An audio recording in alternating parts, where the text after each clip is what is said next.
Oke, Bapak dan Ibu, selamat bertemu kembali. Pada saat ini, inilah video kangen PT Antam Pongkor yang ke-10 dengan GM yang ke-10. GM terakhir yang saya layani di Pongkor, yaitu yang terakhir adalah Pak Gede Gunawan. Ya, saya tidak begitu kenal dari dulu dengan Pak Gede Gunawan, tapi karena saya prinsipnya adalah bekerja, siapapun itu pimpinan saya tetap bekerja. Ya, karena prinsip saya begitu, ya tidak ada hambatan dalam hubungan. Seperti kita ketahui, ini kiprahnya Pak Gede di Pongkor ya sangat mengagumkan lah ya, terutama pada saat menertibkan desa Ciguha yang ada di Pongkor. Luar biasa, semua diperhitungkan dengan matang. Kenapa saya bilang begitu? Saya sempat berdiskusi dengan rencana-rencananya, dia jelaskan secara detail. Oke, kenapa saya tanya? Karena tentu nantinya akan butuh support dari pengadaan barang dan jasa. Jadi pada saat penertiban itu tentu untuk merapikannya kembali, untuk menertibkan bangunan-bangunan yang ilegal dibutuhkan alat berat. Nah, disitulah kita masuk. Dan akhirnya semua berjalan dengan baik. Saya juga sangat bangga dengan Pak Gede Gunawan. Nah, setelah itu ada promosi, yaitu untuk menjadi manajer procurement di Pongkor. Nah, saya diminta ikut, ya sudah, saya siapkan saja apa adanya. Walaupun sebetulnya tujuan saya bukan itu sebetulnya. Karena apa? Karena saya sudah merasa terlalu lama di procurement. Jadi saya merasa di Pongkor pasca penertiban Ciguha itu ya sudah tidak ada tantangan lagi yang berarti untuk saya. Tapi ya karena ada promosi begitu, ya kita ambil, kita ikut.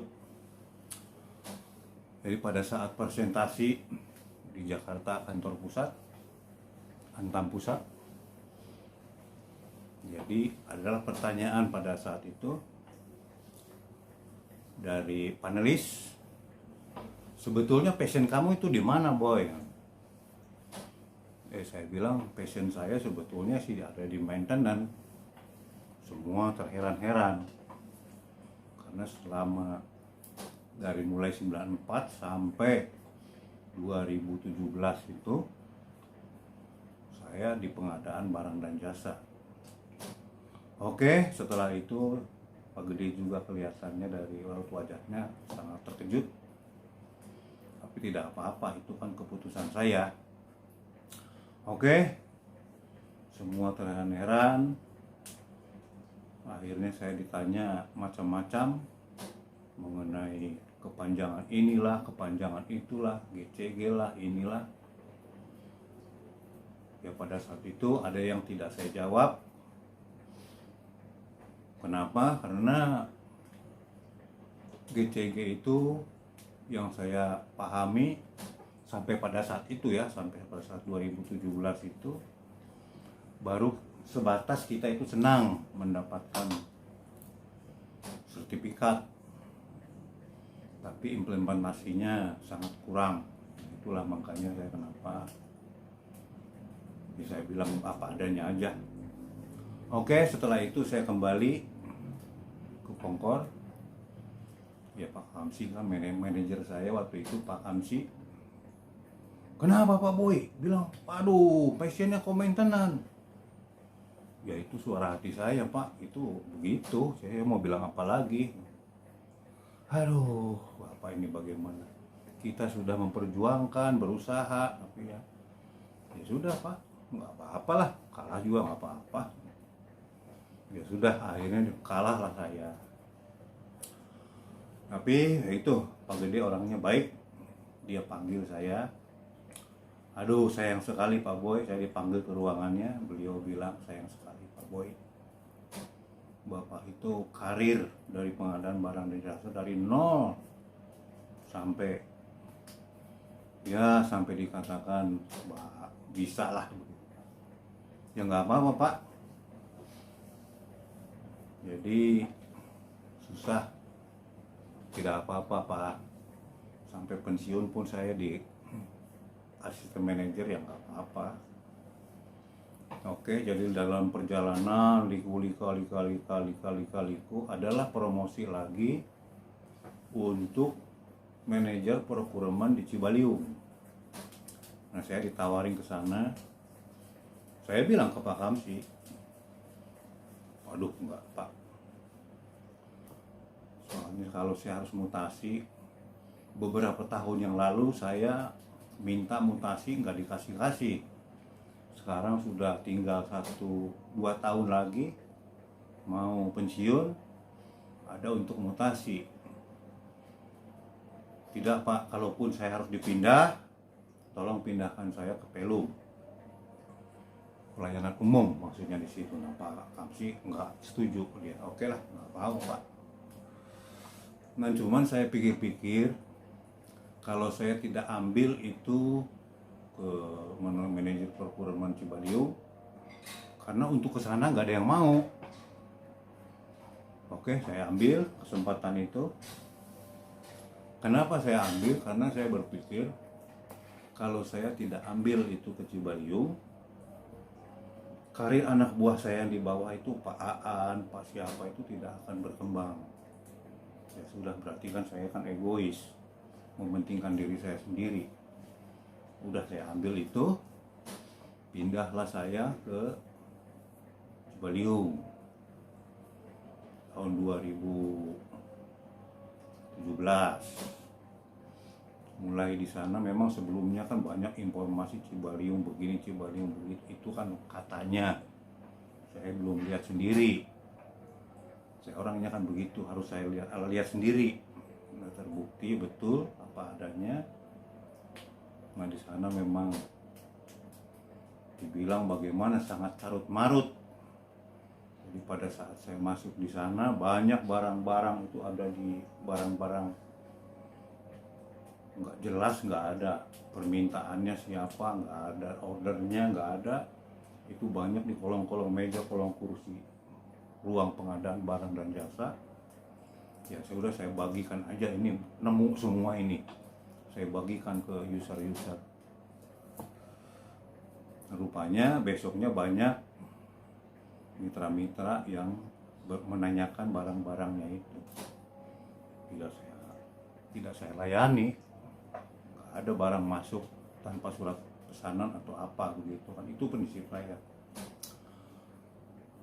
Dalam perjalanan saya lihat segitu kusutnya itu Cibaliung, tapi kenapa pengadaan barang jasa kok seolah-olah tidak peduli dengan situasi yang ada. Maka saya lihat waktu itu kita kan punya genset dengan kompresor. Ini alat yang vital. Genset itu kan untuk pengadaan listrik, kompresor untuk pengadaan oksigen untuk orang dalam tambang. Tapi itu kita pelihara, itu kan biaya besar. Ya sudah, saya rubah semua prosesnya. Jadinya akhirnya saya lakukan ini jasa kontrak servis. Maksudnya adalah, jadi Cibaliung itu sudah tidak memikirkan lagi pengadaan spare partnya, ini semua kita serahkan ke pihak ketiga. Yang kita bayar adalah KWH. Begitu juga dengan kompresornya, yang kita bayar adalah udaranya, CPM per berapa rupiah per CPM, untuk listriknya berapa rupiah per KWH, itu yang kita bayar. Disitulah kita sudah tidak berpikir lagi mengenai pengadaan spare part yang luar biasa, di mana spare partnya juga sudah semakin sulit didapat, semakin mahal, sementara kemampuan finansial Cibaliung kan sudah repot. Lah ini jadi karena kita mau bergerak, merubah, karena tidak ada dukungan dari manajemen lah Cibaliung, saya bilang akhirnya terjadi suatu clash saya dengan mitra lokal di situ, sampai mau dikeroyok mau diapa, tapi saya nggak peduli, mesti kita benar gitu kan. Tapi karena suatu hal manajemen Cibaliung menugaskan saya tugas di Jakarta, kantor pusat Cibaliung selama 6 bulan. Ya selama 6 bulan itulah, itu kan kalau tugas berarti kan SPJ ya. Jadi pada saat 6 bulan itu harusnya kan dibayar SPJ saya 6 bulan nih.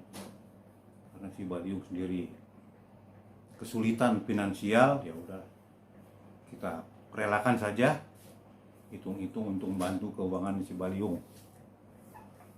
Itu di Cibaliung. Selanjutnya terbitlah surat ke SK dari kantor pusat saya bahwa saya mutasi ke CSR.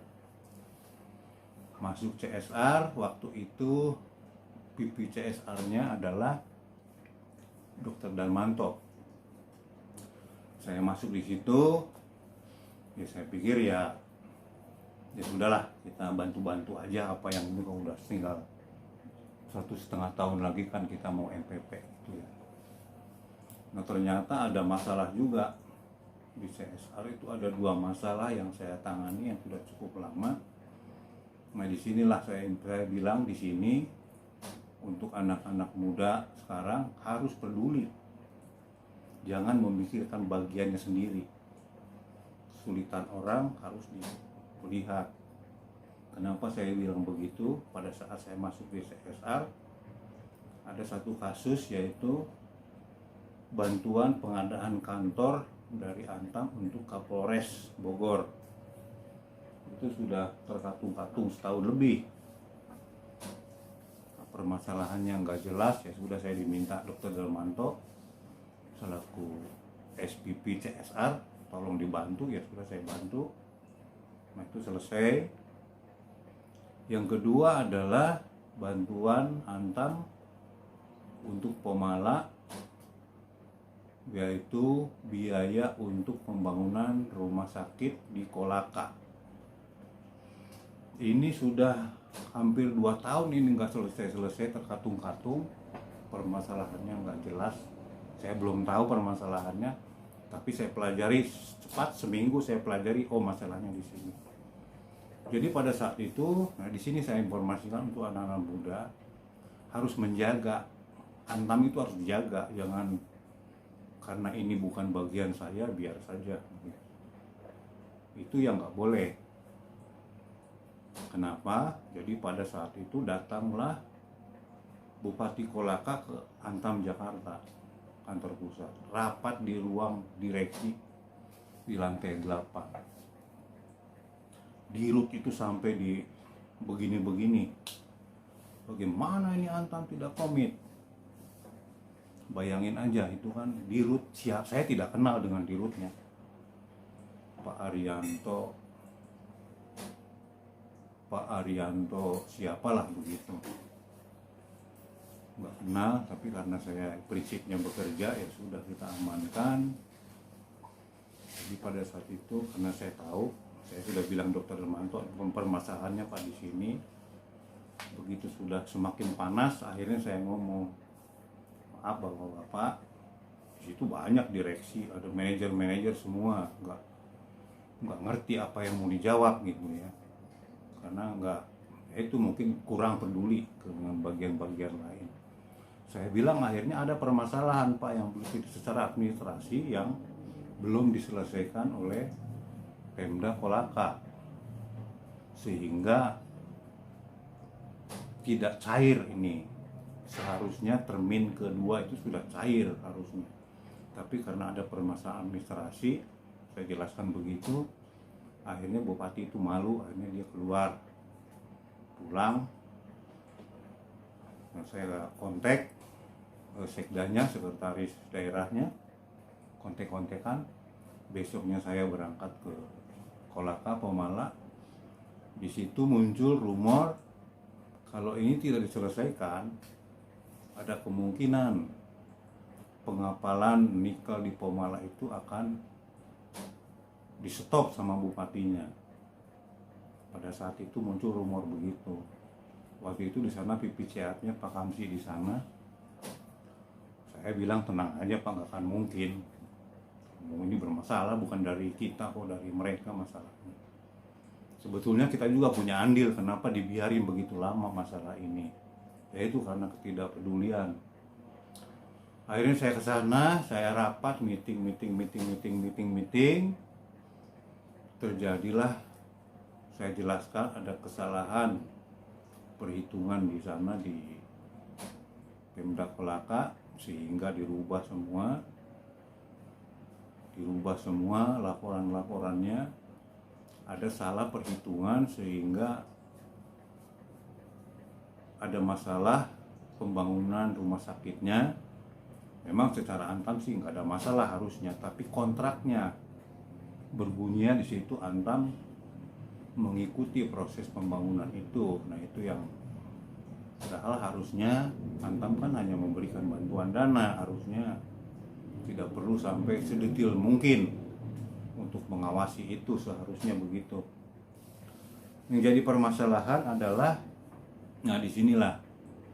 Jadi pada saat itu legalnya itu Pak, nggak perlu saya sebutkan namanya, legalnya itu katanya bawaan Dirut waktu itu. Dia di-hire oleh Dirut, cukup besar salary-nya itu, gajinya. Tapi saya lihat kok legal segitu besar gajinya kok kontrak kok begini. Nah ini kan makanya kadang-kadang mungkin nggak tahu, saya juga Antam kepingin membuat kontrak tebel biar kelihatan indah tapi menjebak diri sendiri sebetulnya. Itu yang saya pelajari. Selesailah itu semua. Cara selesainya adalah semua permasalahan-permasalahan itu saya cross check ke BPKP di Kolaka. Saya bawa, waktu itu saya bersama dengan SPP-nya audit Antam Pusat, sama-sama menghadap ke BPKP Jakarta. Kita diskusi. Iya sebetulnya sih ya sudah direvisi saja kontraknya. Akhirnya kontrak itu direvisi, cairlah ini, selesailah semua permasalahan. Nah itu selesai permasalahan tuh cuman 2 bulan selesainya, sementara terkatung-katung bertahun-tahun. Nah inilah nggak mengerti, padahal di situ banyak orang-orang pintar, S1, S2 nggak tahu itu. Jadi saya banyak permasalahan itu saya SLTA, bukan sarjana, bukan, tapi menangani masalah nggak pernah tertunda-tunda. Mulai saya 94 sampai 2017 membuat proyek-proyek di mana-mana pun nggak ada yang terlambat. SMA, kenapa SMA bisa? Karena mau, karena peduli. Ini yang S1, S2 kalau presentasi jago-jago sih, tapi implementasi prakteknya di lapangannya ini yang bermasalah semua. Jadi belum ada yang teruji. Bukan merendahkan, bukan. S1 kita juga pendidikan penting, tapi kalau tidak ditunjang oleh keinginan tahuan, ditunjang dengan penyerapan, nanya kanan kiri, bagaimana seharusnya, nanya ke yang senior, buktinya adalah begitu lulus sarjana dia dari kuliah, berapa persen sih yang bisa dia implementasikan di lapangan kalau tanpa bantuan kanan kiri dan lain-lainnya. Nah ini yang mudah-mudahan untuk kedepannya tolong dibuka pikirannya. Kalau Antam mau maju, ini Antam kan bagus sekarang prospeknya ke depan, tinggal di dalamnya bagus nggak? Masa direksi dari luar semua, dari Antam nggak ada yang masuk satupun bursa direksi? Oke, ada mungkin satu Pak Dolok Cilaban yang masuk, Tapi itu kan pensiunan, udah orang luar itu.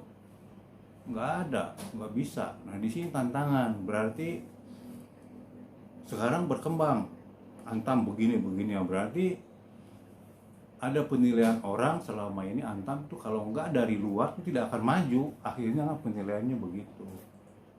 Nah ini kadang-kadang saya juga pensiunan Antam merasa sedih, miris mendengarnya. Jadi budaya kerja yang dari dulu digembar-gemborkan tuh sampai sekarang tuh nonsen, masih nol besar sampai sekarang, belum bisa. Sertifikatnya sudah banyak, ada ISO, ada GCG, buktinya terjadi itu yang kalah dari Perdata yang 1,1 ton hukum Perdata Pak siapa tuh yang di Surabaya.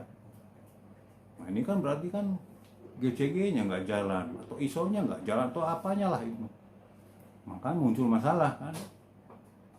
Jadi kalau ini merapatkan barisan semua ya udah. Yang terlebih lagi adalah Perpantamnya ini bagaimana. Ketua Perpantam Jakarta Pusat jangan mikirin diri sendiri, yang penting jangan dijadikan kursi Perpantam itu jadi kereta kencana untuk mencapai satu jabatan tertentu. Bagaimana ketua Perpantam bisa mempromosikan paling tidak untuk direksi Antam selanjutnya bisa dari orang dalam lagi gitu. Nah itu misinya, tingkatkan semua kepedulian. Itu saran saya untuk kali ini. Jadi mulai tahun 94 saya masuk di Pongkor sampai pensiun, pembenahan terus yang saya lakukan. Kenapa saya bilang begitu ya? Ya saya tidak motivator, saya tidak begitu tertarik saya motivator. Cuman ngomong doang motivator mah. Tapi kalau inspirator, nah itu di situ inspirasi yang bisa menginspirasi orang. Kalau motivator mah udahlah. Bukannya beratutnya nggak bagus, buktinya kan banyak. Presentasi, ya, bagus lah. PowerPoint-nya canggih-canggih begini, tapi begitu implementasi di lapangannya, ya kita lihat sendiri. Jadi itu saran saya untuk Antam ke depan, yang mudah-mudahan saya selalu berdoa Antam terus jaya, bisa mengembalikan, bisa menjadi tuan rumah di rumahnya sendiri. Ini jadi orang luar yang direksi, berarti kan bukan orang kita yang masukin, berarti kan sudah bukan di rumah sendiri lagi, seolah-olah kayak gitu. Itulah, jadi terutama untuk yang muda-muda, coba lebih mementingkan perusahaan, jangan mementingkan diri sendiri, fasilitas dipikirin kayak gitu, akan datang sendiri. Kalau kita bekerja dengan baik untuk perusahaan, seperti saya bilang, kalau saya digaji 1 juta, saya akan mengembalikan ke Antam itu 7 juta. Itu. Jadi kalau yang sekarang saya lihat digaji 1 juta yang kembalikannya cuma 500 kali. Jadi nah itu yang perlu dirubah, pola pikir ke depannya bagaimana. Kalau ada yang tersinggung atau ya itu urusan mereka lah. Berarti kalau ada yang tersinggung berarti betul begitu. Jadi begitu Bapak dan Ibu, kita saling mendoakan semoga Antam ke depannya semakin baik, bisa menjadi tuan rumah di rumahnya sendiri, dalam artian direksi dari Antam lagi lah, karena orang Antam yang tahu permasalahannya di dalam bagaimana, bukan orang luar. Dan terlebih lagi adalah sekarang akan masuk tahun politik, nah itu ya berhati-hatilah, bijaklah, terutama untuk jajaran procurement ini. Banyak masalah ini procurement ini. Kenapa saya bilang banyak masalah? Masih banyak peserta lelang yang bertanya kepada saya, terutama untuk barang-barang konsinyasi. Pak Boy, saya kan sudah nyimpen barang di gudang Antam, Kenapa harus pakai jaminan pelaksanaan lagi? Berarti kan 2 kali rugi saya. Berarti kan tidak GCG dong begitu mah. Nyiksa orang, itu nggak mau keuntungan sendiri. Aturannya kan tidak begitu. Harusnya dikasih, kalau barangnya sudah ditahan di sana ya tidak perlu jaminan pelaksanaan, seharusnya begitu. Itu good corporate governance tuh yang benar tuh yang begitu, win-win solution. Itu yang pertama. Yang kedua, masih banyak kontrak-kontrak yang belum selesai lama selesainya. Nah ini ya permasalahan itu yang harus segera ditangani. Janjinya berapa lama sih penyelesaian satu kontrak? Kenapa bilang begitu? Banyak yang telepon saya minta saya menjadi konsultan supplier yang dapat kontrak di Antam, cuman saya nggak mau. Jadi inilah pembelajaran, pola pikir itu dibuka, jangan textbook. Peraturan iya harus diikuti, tapi kita harus cerdas.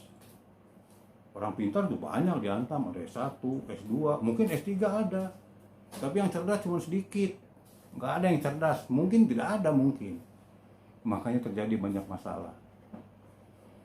Nah jadi itulah hal-hal yang perlu saya karena saya bangga dengan Antam, dari nol, dari tidak punya apa-apa sampai dengan saya bisa menyekolahkan anak, keluarga, pensiun dalam keadaan sehat, saya kurang sehat juga dirawat. Nah itu kan ucapan terima kasih saya ke Antam, ya kita menjaga Antamnya tetap jaya. Jangan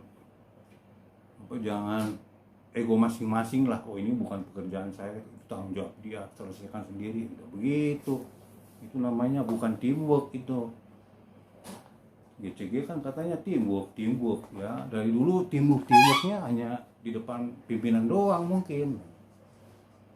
Jadi hal itulah yang perlu saya sampaikan. Lebih kurangnya selama video ini dari yang ke-1 sampai yang ke-10, ya kalau ada yang kurang berkenan ya mohon maaf, tapi itu karena sayangnya saya sama Antam, saya sampaikan. Dan satu hal lagi yang paling penting, pada saat saya pensiun ditanya sama Pak Luki, direktur HC-nya waktu itu, Pak Luki, ada saran nggak Pak Boy untuk Antam ke depan lebih baik? Ada Pak. Saran saya adalah jika satu orang dikirim ke anak perusahaan, jika gagal di anak perusahaan, jangan kembali berkarir di pusat, di induknya, karena dia sudah gagal di anak perusahaan. Kasihan yang lain udah berkarir capek-capek, tiba-tiba nih naik, sementara dia di sana gagal gitu kan. Jadi itu saran saya, nggak tahu digunakan atau enggak, namanya juga saran, terserah yang make kan. Nah. Oke Bapak Ibu, terima kasih. Begitulah suara hati dari Wong Cilacap. Saya orang Batak, cuman lahir di Bandung, memulai karir di Antam dari Cilacap, dari unit yang paling miskin. Terima kasih. Semoga Antam tetap jaya. Sebelum diakhiri video ini, saya akan menyanyikan sebuah lagu dari Alpian, Semalam di Kota Bogor.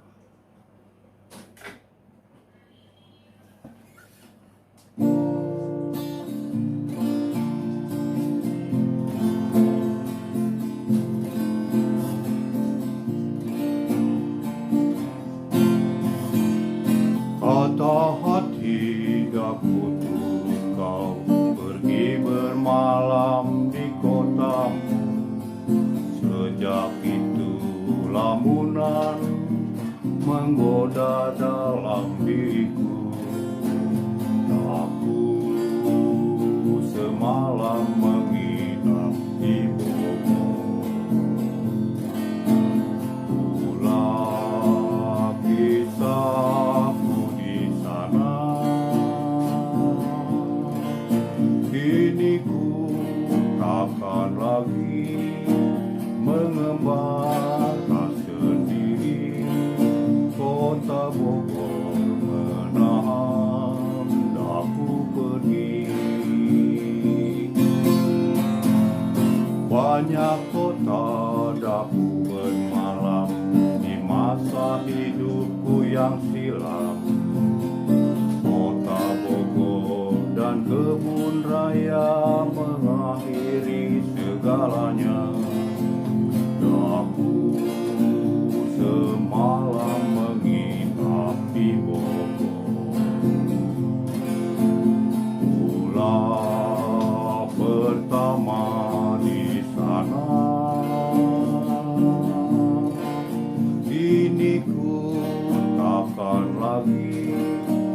Hidup datang dan pergi, daku akan selalu di kotamu. Daku akan selalu di kotamu.